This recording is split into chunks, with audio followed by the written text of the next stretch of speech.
One of the things that you find in this town is that the incentives in DC are to do the wrong thing, right? If you just basically shut up, stop causing trouble, stop talking about doing all this conservative stuff, just do what the swamp wants you to do, you will have a successful career.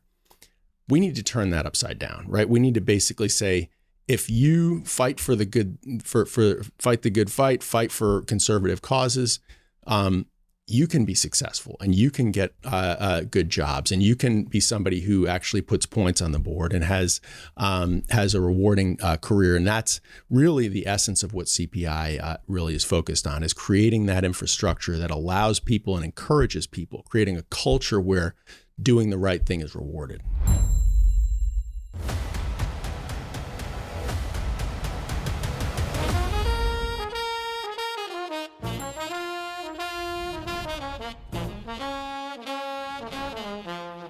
Howdy, everyone, and welcome back to Moment of Truth, the podcast of American Moment. My name is Saurabh Sharma. I'm the president of American Moment, and this week it is just me. We are getting to the end of the season. Just a couple episodes left, a couple very good ones, mind you. But boy, what a year it's been.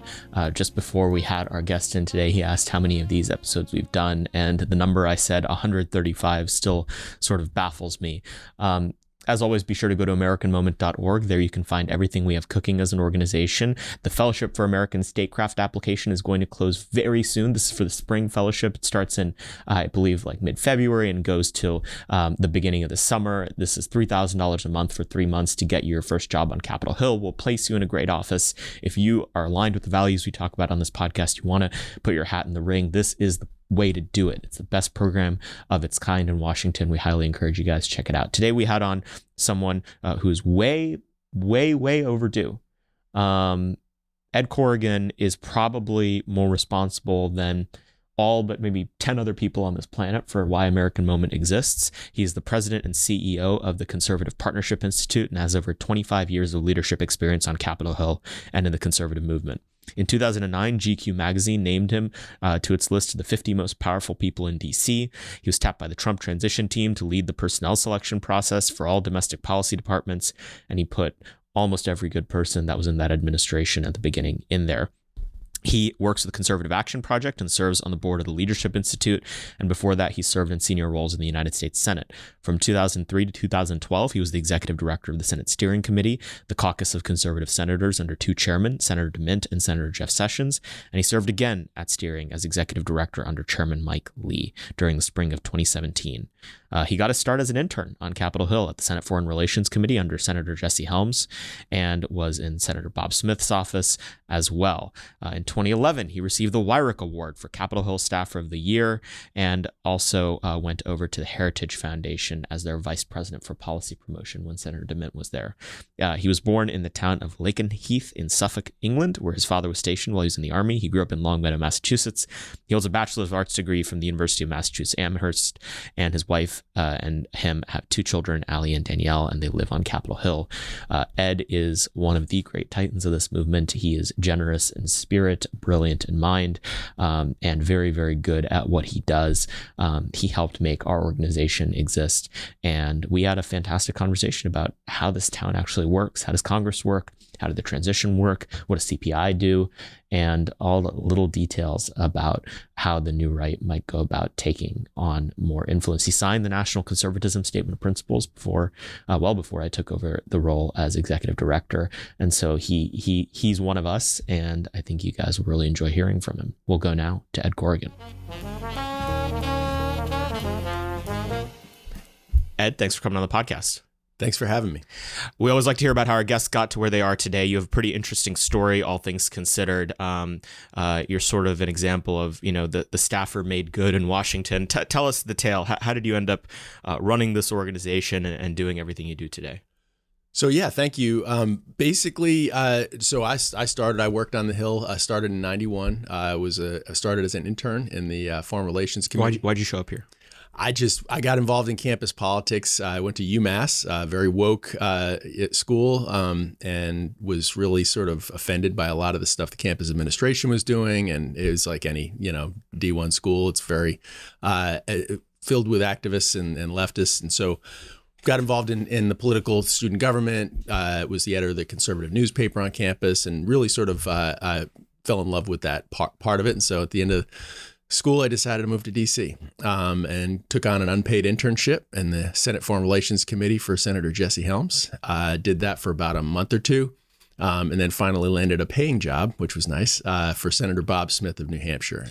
So tell me about Senator Helms, because it's one of those names where, like, if you know, you know. And so he was a very interesting figure at the time. Explain just the political environment at the time and why he was so unique compared to everyone else. Yeah, Senator Helms was from North Carolina, which is, even back then was very much a purple state. And he always had tough re-elections, but he was one of those guys that just always had his foot on the gas, always was fighting for what he believed in, always at the tip of the spear, not afraid to take on issues, which is very unusual in the Senate, was very adept at the parliamentary procedures, kind of knew how to use the rules, knew how to message, knew how to basically frame issues in a way that could be politically advantageous. And so I was really attracted to his style, and Senator Smith was similar. And so that I just really enjoyed that as my first entree. He was a hero of mine even when I was in college. And so to be able to work in his office was a real honor. And he ended up having sort of an interesting path, even, out of Congress. Tell me a little bit about how that ended up happening. Yeah, well, as he was always very interested in foreign relations, and that was kind of his. He basically was very active on domestic policy. Was probably what he was more famous for. But then he became chairman of the Foreign Relations Committee, and really sort of was kind of the leading voice in American foreign policy. And at the time, because of the power of his voice, the committee was really a very powerful committee.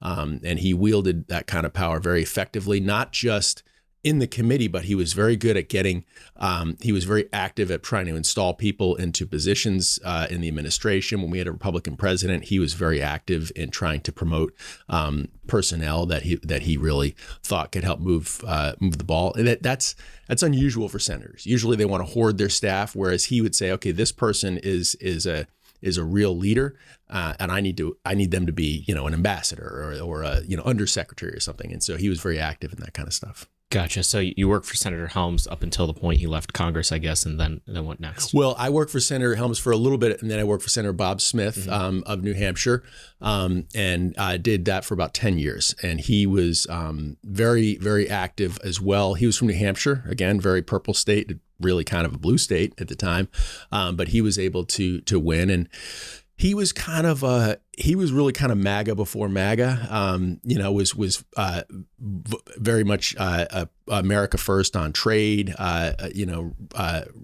very dubious of adventurous foreign policy, things like that. And so I had enjoyed my time with him, was very activist on social issues and things like that. So where did that come from for him? Was it like...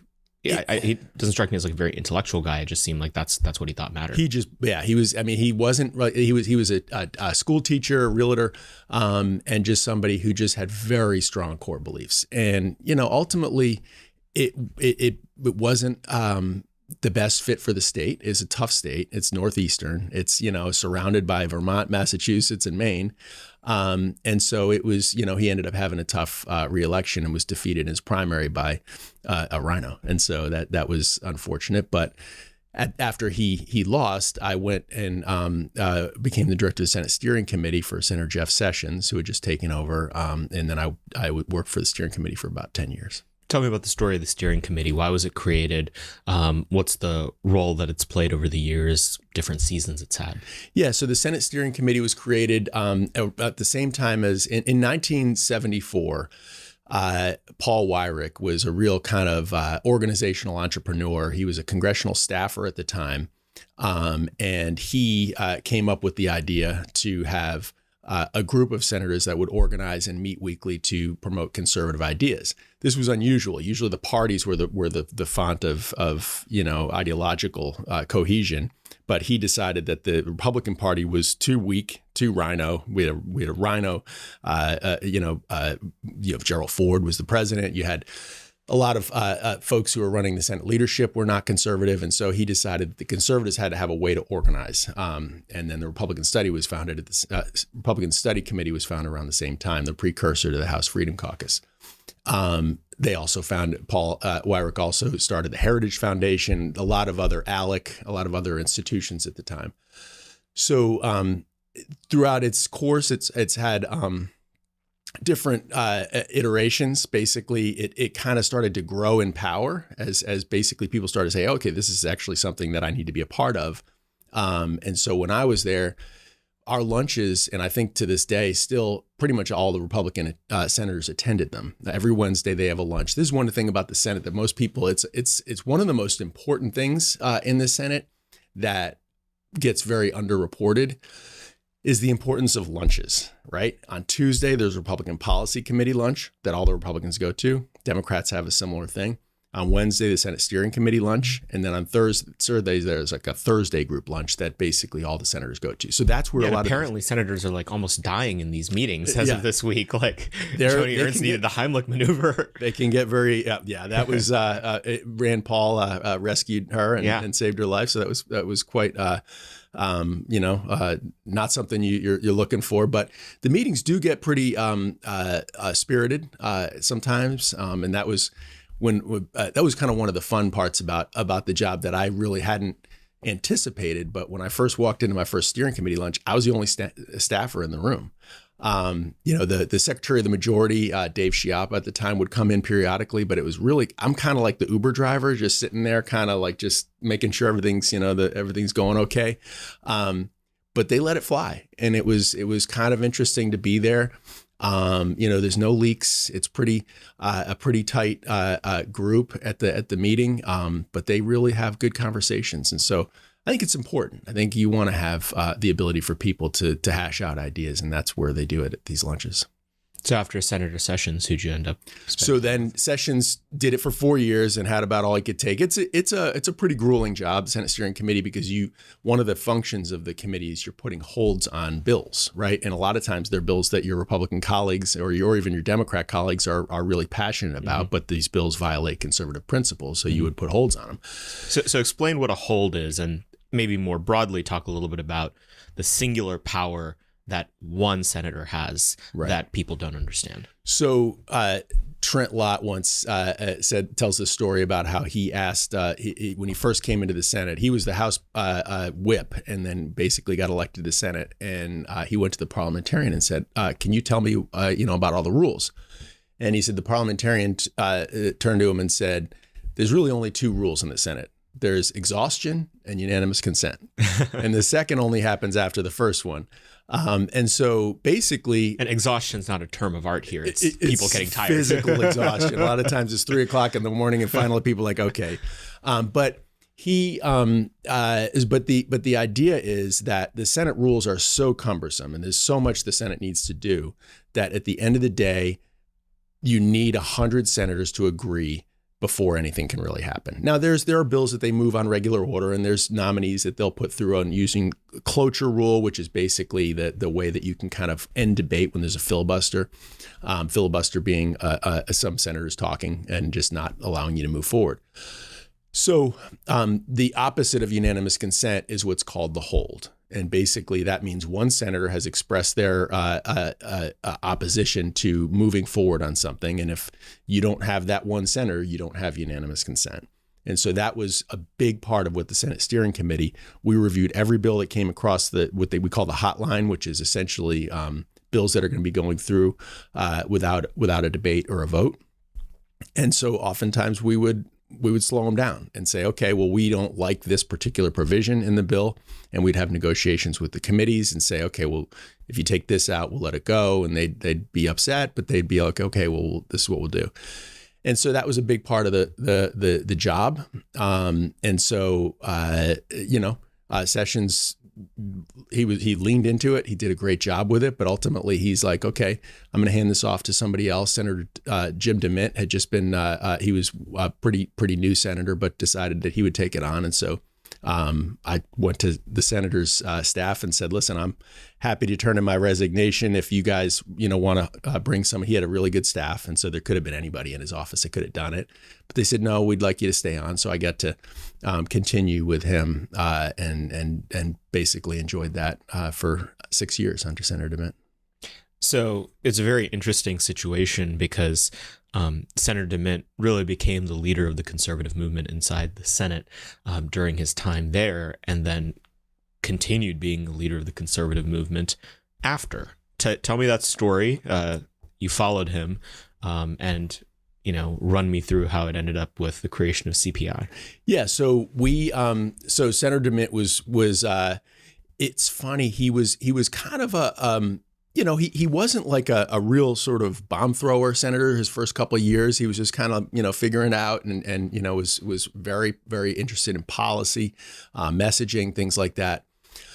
Once he took over the steering committee, he's like, okay, I guess we're doing this. And he really, he leaned in to the job in a way that I had not seen any steering committee chairman done in my during my time in the Senate. It was the rise of the Tea Party around that time, and he really became like Senator Tea Party. Basically, loved a lot of the organizational aspects of it. Was totally comfortable with all the putting holds on bills, running the lunches, but he also really kind of became passionate about the outside game too, right? That the one of the roles of the Senate Steering Committee and the chairman and the staff is to continue to build coalitions with nonprofits, with activist groups, with grassroots organizations, to essentially have that close collaboration that can help you to advance your legislative goals. He loved that, and so around I guess it was 2013, Ed Fulner, the president of the Heritage Foundation, had announced his retirement.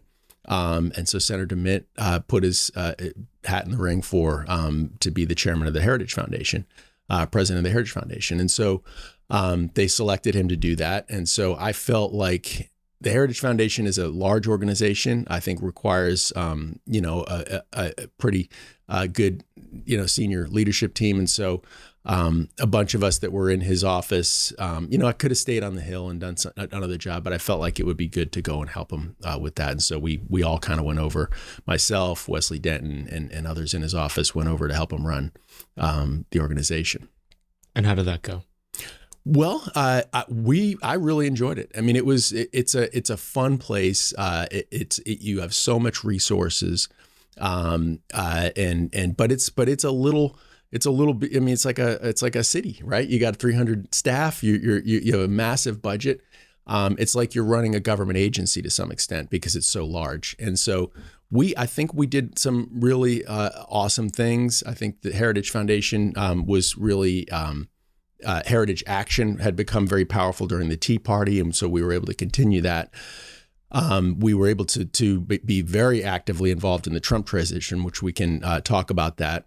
But ultimately, large organizations, you inherit an organization, you also inherit the board, and the board had different ideas about what Heritage should be from what we were doing with it, and so we were encouraged to use our talents elsewhere, which I love Heritage, and I feel like it's a wonderful organization. I think Kevin Roberts is doing a phenomenal job, and so but when we left, we decided, okay, well, what can we do to help advance the movement, and that's when we started CPI. So I want to rewind a little bit. Tell me what it was like to be in Washington in 2015-16 when President Trump was first running, because Senator DeMint, I think, was one of the more pro-Trump figures in Washington. And it feels like a long time ago. It's before I came here. So I'd just love to hear some color on what it was like and the spasms the movement went through as he sort of became more and more prominent in the national limelight. Right.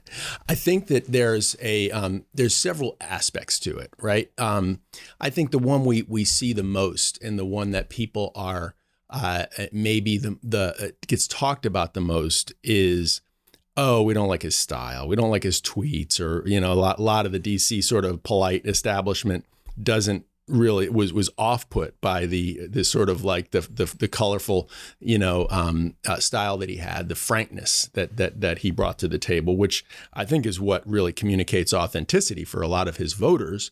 But for DC, authenticity is not what we value here in this city. We value essentially, reading, just sticking to the script, reading the poll-tested language, that kind of thing. That's what the swamp values. So you had a little bit of that. But I think what was even more so threatening to the regime was his heterodox opinions on things that had been unifying within the uniparty system, on areas like international trade, right? I mean, these were areas where you had essentially from starting in 1992 when Ross Perot ran and was against NAFTA, but the other two presidential candidates were in favor of it, right? All the way up until, Pat Buchanan and others had run and taken positions that our trade negotiators should be negotiating for American interest and not global interests. Trump was really the first person to be elected on that platform. And I think that was scary for a lot of people in Washington and still is, in addition to his being really kind of the first president in my lifetime who took a less adventurous approach to foreign policy, no wars during his presidency, that kind of thing. And so that, again, is not what this town values. And so I think that was probably the thing that was the most trying for a lot of folks in the party who were trying to figure out what was going on.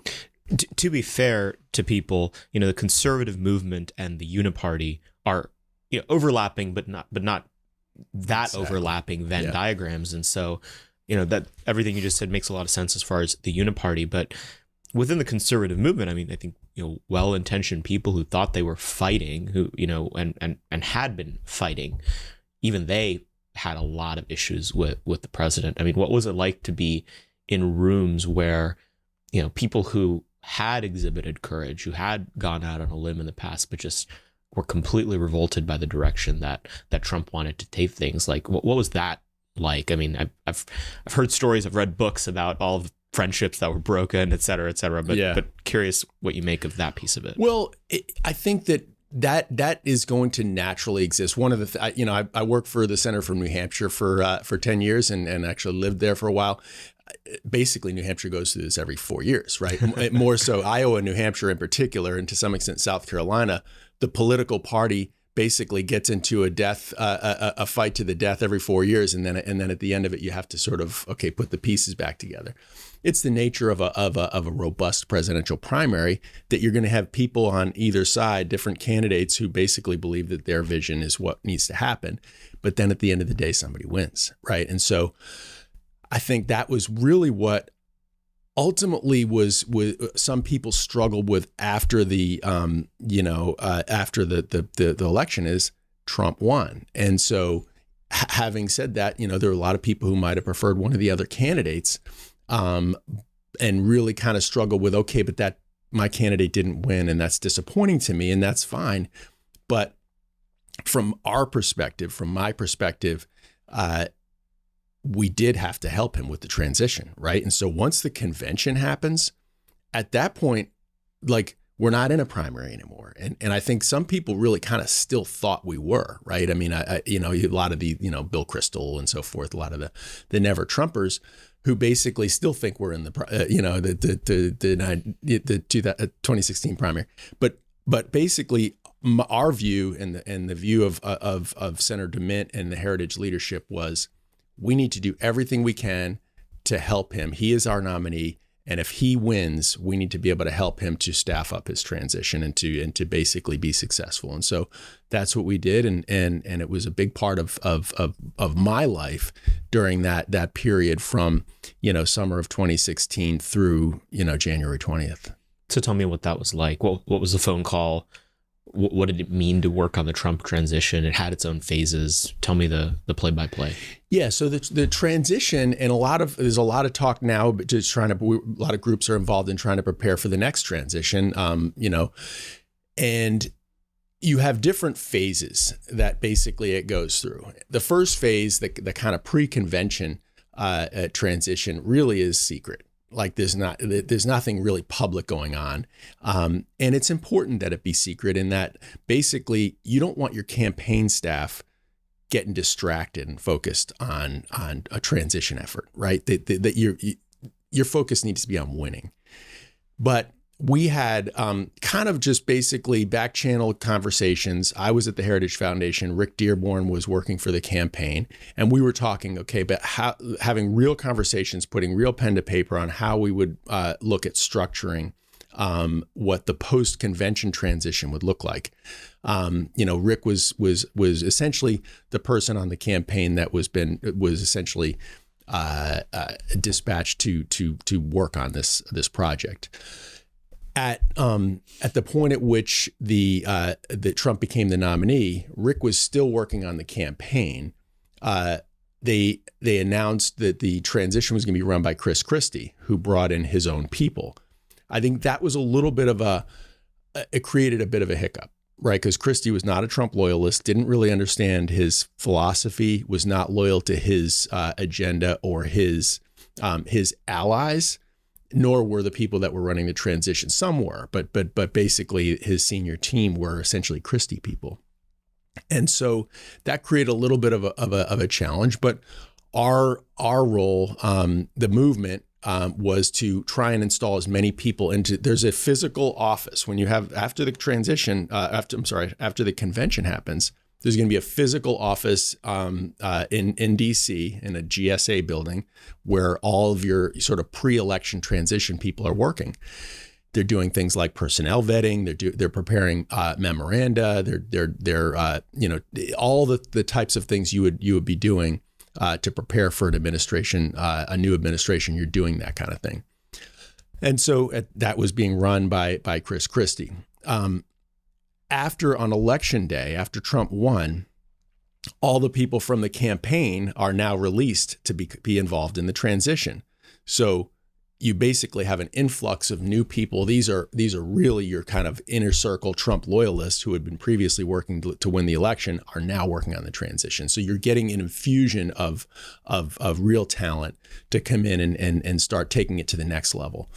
And so I hadn't really been working in the post-convention transition office. I was still working out of Heritage. Like, you're going to have people working on transition who are in different, geographically in different places, and not everybody has to be in the physical office. Then, but the other thing that was interesting that happened after the 2016 election was that the transition broke into two pieces. So you had the DC office continued. They got a little more space and basically continued to have people working there doing some of these roles.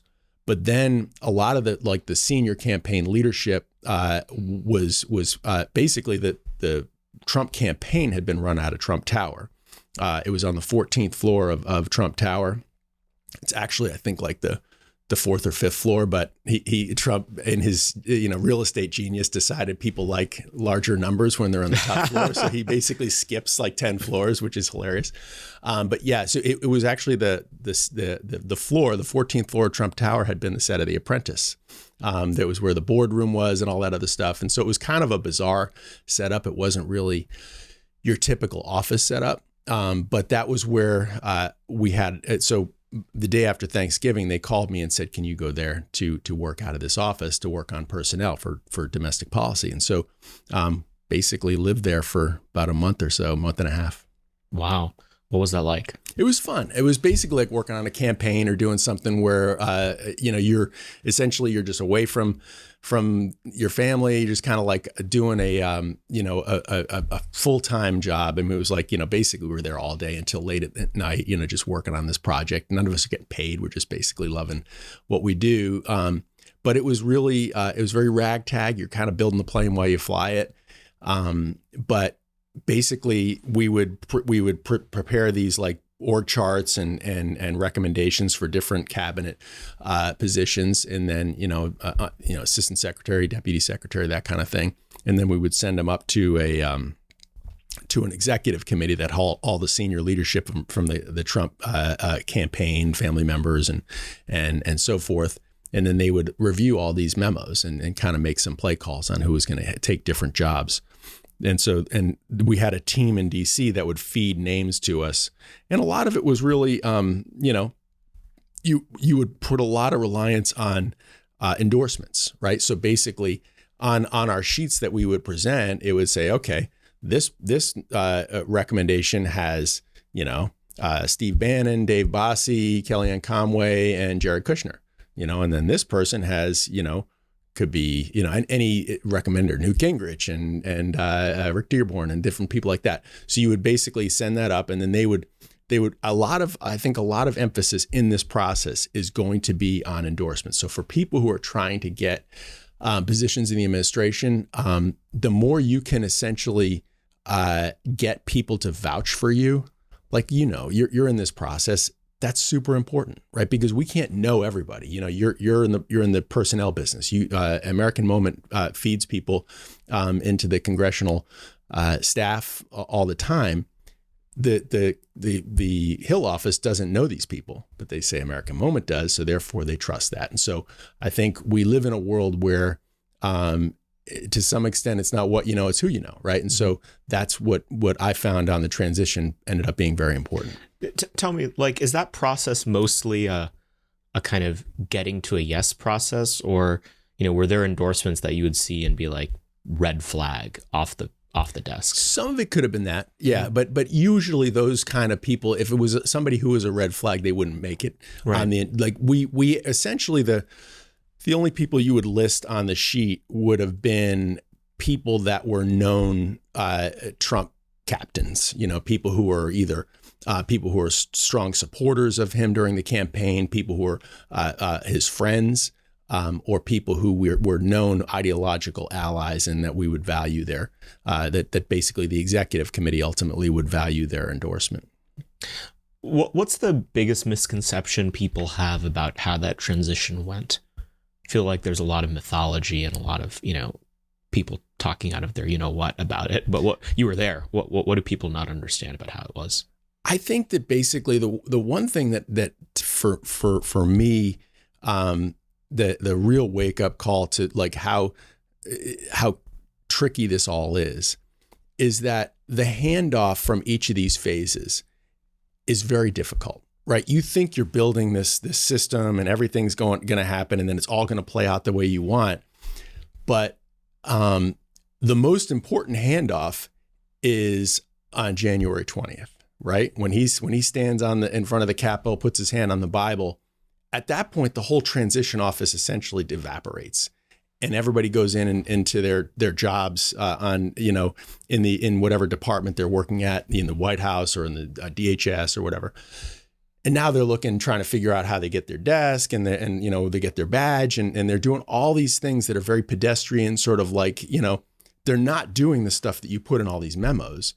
And so I think that's the piece of this that really needs to be managed effectively, that you need to make sure that the people who are running different pieces of the transition are the people who are going to be actually executing that in the administration. Otherwise, the handoff won't work. One of the pieces for me, I was on the personnel side, and it was, but when Trump was sworn in, he selected as his personnel person a guy named John DeStefano, who hadn't really been working on personnel at all. He wasn't on the team at all.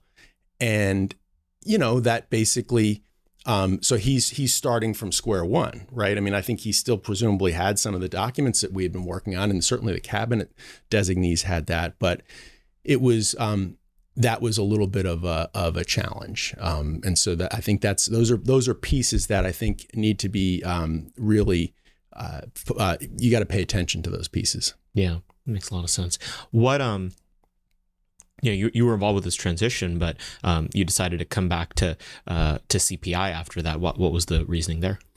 So so basically, we when we started CPI, our goal was we want to really bring the movement together. We want to provide service for congressmen and senators and people in the administration who really want to do the right things. We want to bring the movement together.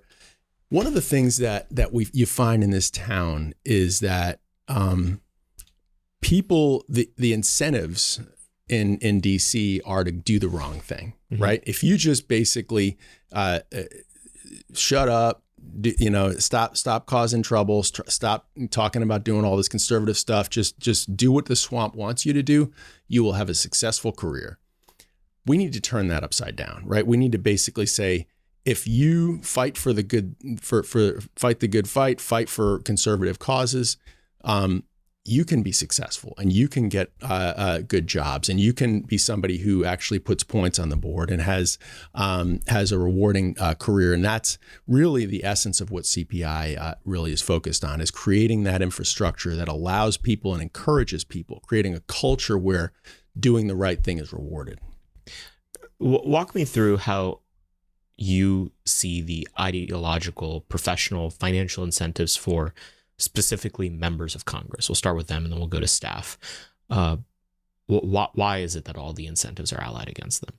So obviously the money is a big one, right? You have publicly traded companies and influential donors, many of whom give to both sides, right?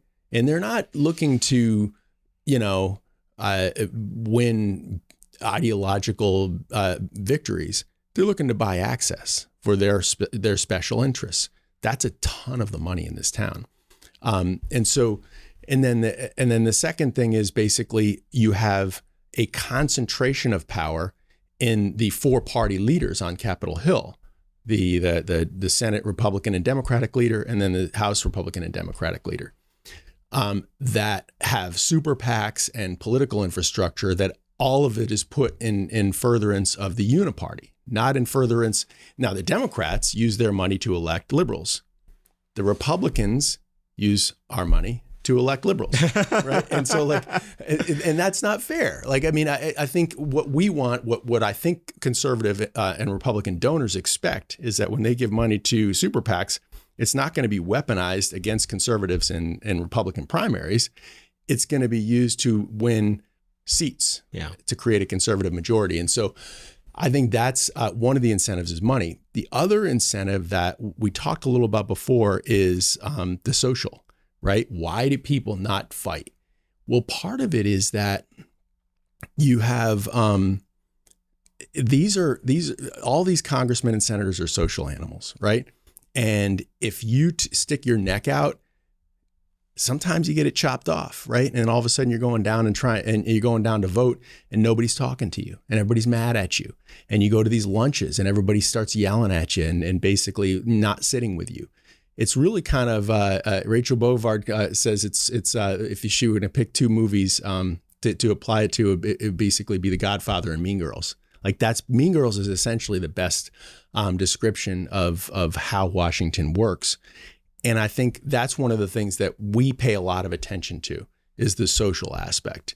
And I think that that's been the secret sauce with the House Freedom Caucus, is that it's one of the things that's the understated and most important reason why they're so successful is that they meet constantly. They're constantly getting together, constantly supporting each other. Somebody sticks their neck out and does something and leadership's all mad at them. They can come back to the Freedom Caucus meeting and say, "Hey guys, guess what? You're not going to believe what I just got, yelled at or whatever." And everybody says, "That's great. You're doing the right thing." I think having in any walk of life, right, in any part when you're in battle, to have a group of friends and allies that you can rely on is so important, especially in politics. Now let's talk about staff. You were one. What's your assessment of what those exact same incentives are for staffers? Well, why does someone come and be a staffer in DC? I assume it's not to, be corrupted and, walk in with a bag of money. Most people are idealistic. They're not the villain of their own story. How do they end up becoming that? So it's a very gradual evolution. The staffer, anybody pursues a career because they want to provide for their family, but also they pursue a career in politics because they want to make a difference, right? And what I think a lot of times a staffer will sort of perceive is that, well, the way you can make a difference is by climbing the ladder, and the way you climb the ladder is to make different compromises, right? To basically, just sell a little bit of your soul here and there. But ultimately now you're a staff director of a committee or you're some important position, then you can become a lobbyist.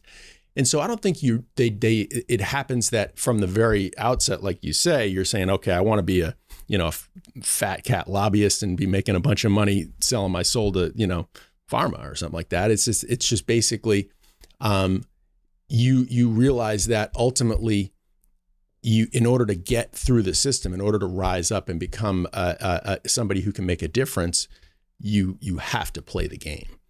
And so that's, I think, where we need incentives in the system that say playing the game and doing the right thing.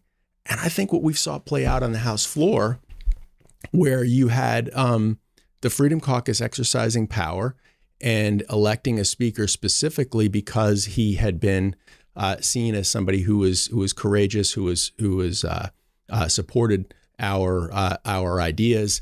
First it was Jim Jordan, and now it's Mike Johnson.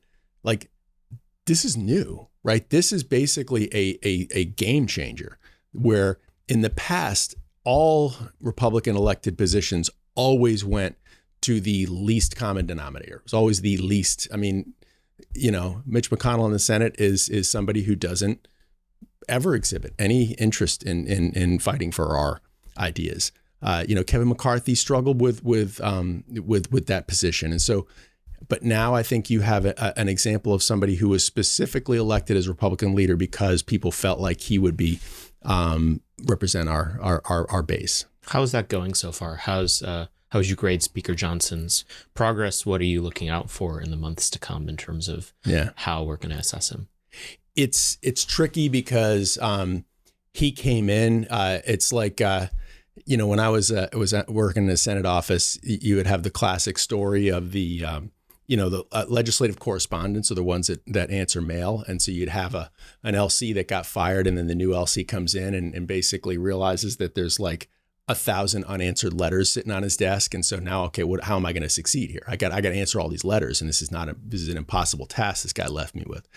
I think basically Mike Johnson essentially inherited 1,000 unanswered letters, and he basically he's trying to get to where he needs to be. I think the one thing that he brings to the table that I think gives him a certain degree of running room is that he's not perceived to be somebody who wants to undermine us, right? I think we believe that he wants, and this would have been the same for Jim Jordan, we believe that he wants to do the things that we want to do.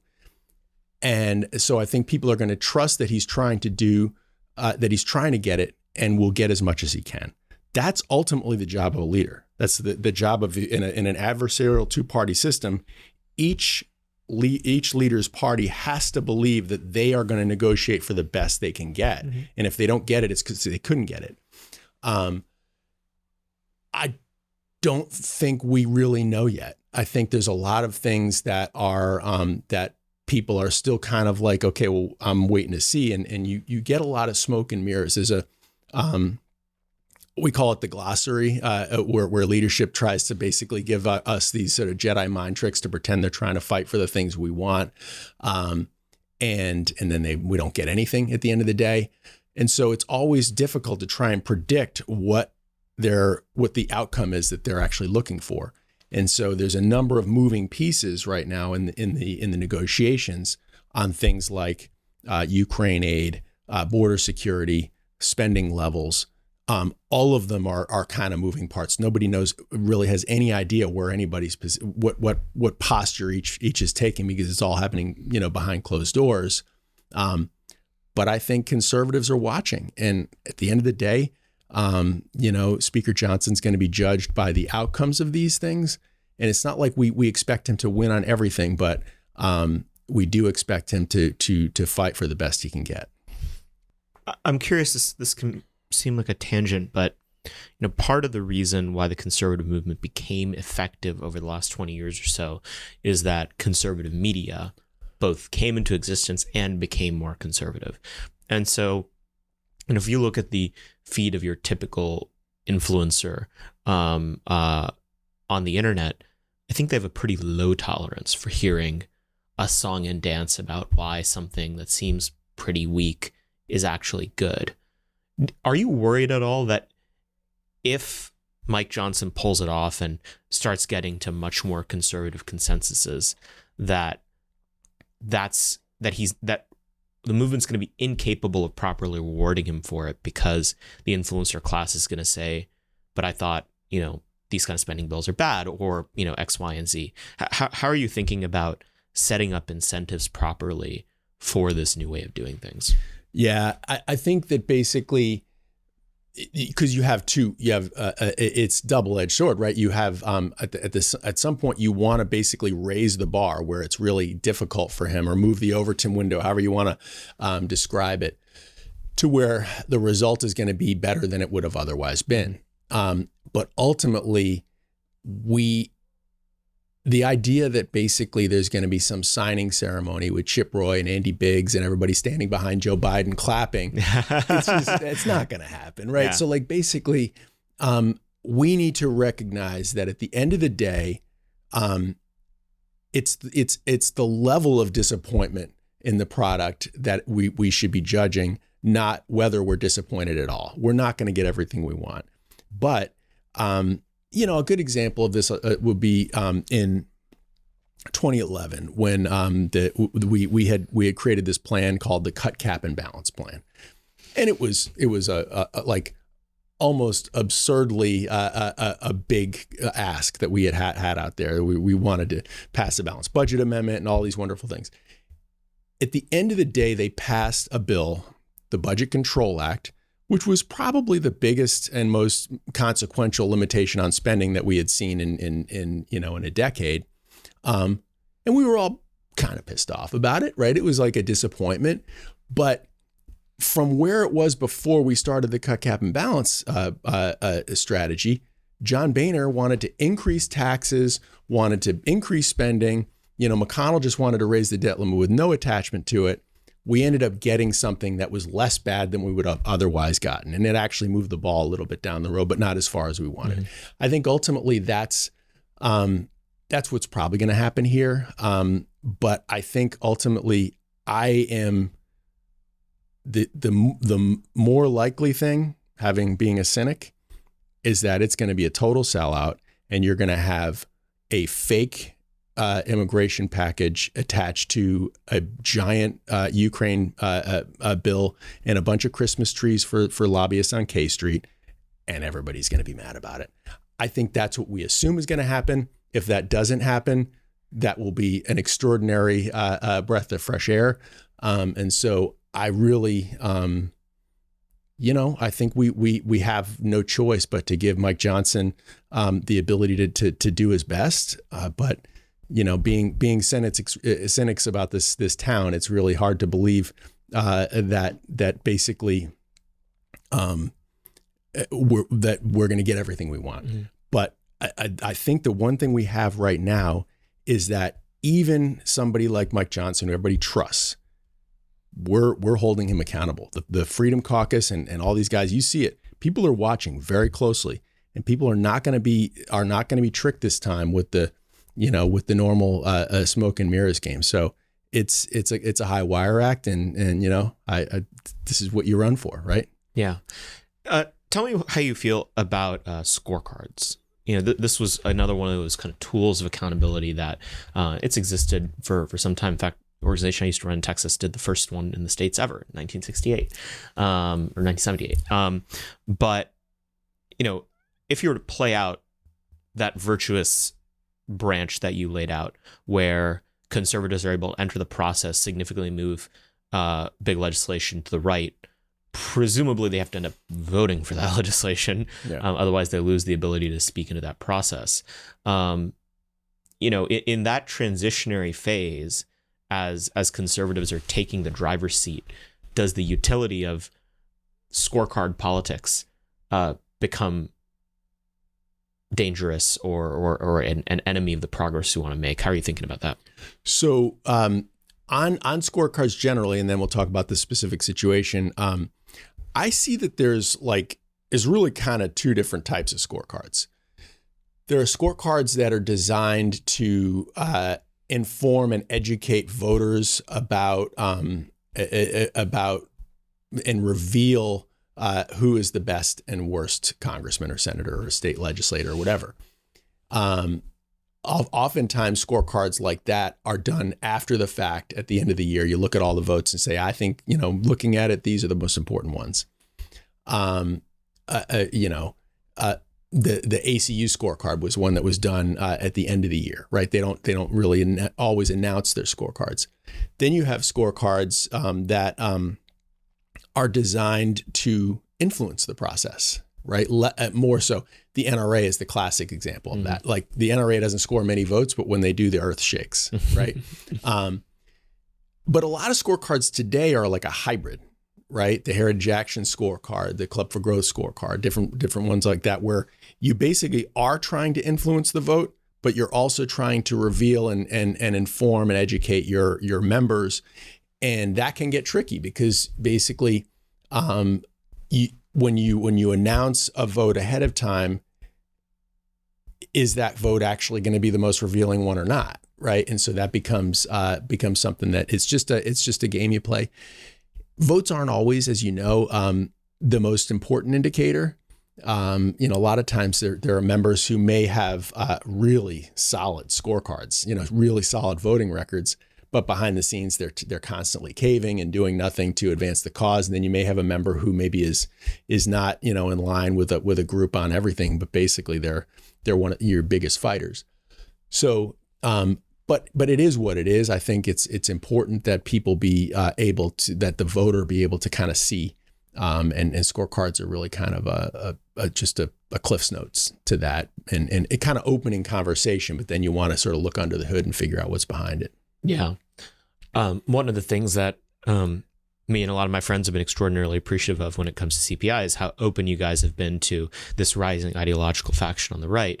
And a conversation that I feel like I have with you at least once every 6 months, and it's usually me prompting it, is like, well, what advice do you have for this ideological insurgency? Some call it the new right, national conservatives, whatever, as they try to actually insinuate themselves into real politics, not just writing essays at each other.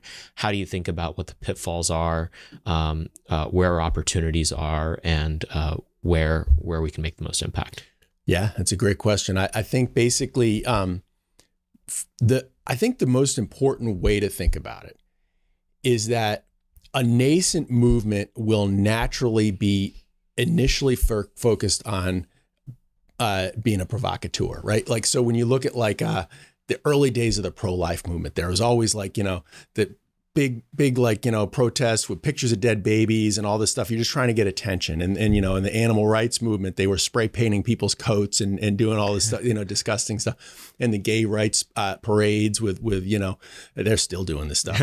But basically, you get to a point though, as your movement matures, to where and the pro-life movement, you're really now kind of actually writing policy, and the sort of animal protection groups now become the Humane Society, and they're actually like a legislative juggernaut. They don't have to be constantly looking for attention. So I feel like basically the early days is kind of about it's about getting the ideas out there. It's like when you have the at an auto show, you have your concept cars, and then you have the street cars, right? The ones that are actually going to be sold. The concept car is like, hey, look at, these are the imaginative things we can do, right? And that's kind of where I think, a couple of years ago, where the so-called new right would have been, right? Where you're basically throwing out these ideas, trying to challenge orthodoxies and get people excited about the possibilities. But then at some point, you basically are like, okay, we've essentially elected a president. We have a pretty strong penetration on a lot of the issues we care about on the Hill. Let's actually start putting some points on the board. I think one of the most important things for as somebody who really identifies and have been working for senators who were basically new right before the new right. You signed the NatCon Statement of Principles. Yeah, and Bob Smith was basically new right. Jeff Sessions was essentially new right. They didn't call it that back then, but against NAFTA, GATT, WTO, China. So I think that basically the first goal is to get penetration and support within the conservative movement, right? And so we're not looking to create a bipartisan consensus. That's not creating a movement. If you just pass a bill, a bipartisan bill, that's not a movement. What you need to do is you need to basically infuse and bring along the infrastructure of the conservative movement, create new infrastructure, and then basically use that to sort of drive these issues. But the other thing is what actually are the boundaries here of what we're actually talking about that makes this conservative? And you talk about the horseshoe, we always talk about the horseshoe shaped ideological spectrum, where the sort of the far right and the far left are kind of at the bottom of the horseshoe. But there's sort of a dotted line that goes to the top of the horseshoe where it's hard to say, okay, are you really far right because you support these ideas, or are you a rhino, right? Like it's basically you're at the same place in the ideological spectrum. And so that's where I think whenever you're, kind of heterodox on issues, you need to understand why you're doing it. And so, for example, on trade, I believe that the sort of the America First approach to trade that Donald Trump took, and that has really kind of been infused in the new right, and in a lot of ways infused into the Republican Party, is just a reversion back to where the party was prior to, essentially the Chamber of Commerce coming in and essentially driving in a particular direction. It's not where the town is, but I think it's where the grassroots are. And I think the exciting part about it is in 2012, two of the most interesting political ads in recent memory. One was in 2012. It was called Stage. Listeners should take a look at it. It is a pretty powerful ad, and it was run by essentially the Obama super PAC against Mitt Romney. And this worker comes on the screen, and he's talking about how he came to work one morning at this plant in Ohio or something like that. And they asked him they said, okay, you're not going to go to your regular job. We're going to build a stage out in front of this, on the lawn. And so all the employees were out there working on the stage for like 3 or 4 days. And then on that Friday, they were asked to come out to an assembly. And then somebody got up on the stage, somebody presumably from Bain Capital got up on stage and said, we're closing the plant. You're all fired. Bye-bye. And so he was basically saying that, when he was building this stage, he felt like he was essentially building his own coffin. That was what and the reason it was so powerful is because that's what the perception of the two parties were. The Democrats are the party of the working man, and the Republicans are the party of these elites, the Bain Capitals, the corporate infrastructure. Fast forward to, I think, one of my favorite ads of the Trump campaign. It was a speech that Michael Moore, the left-wing filmmaker, was giving about Trump, and basically how powerful it was that Trump had basically threatened a 35% tariff if the auto companies had moved their plant to Mexico. And he gives this whole speech and talks about how Trump was going to win, Michigan and Ohio and Wisconsin and all that stuff because of this position. At the end of his speech, he says, and this is so dangerous because Trump's so bad.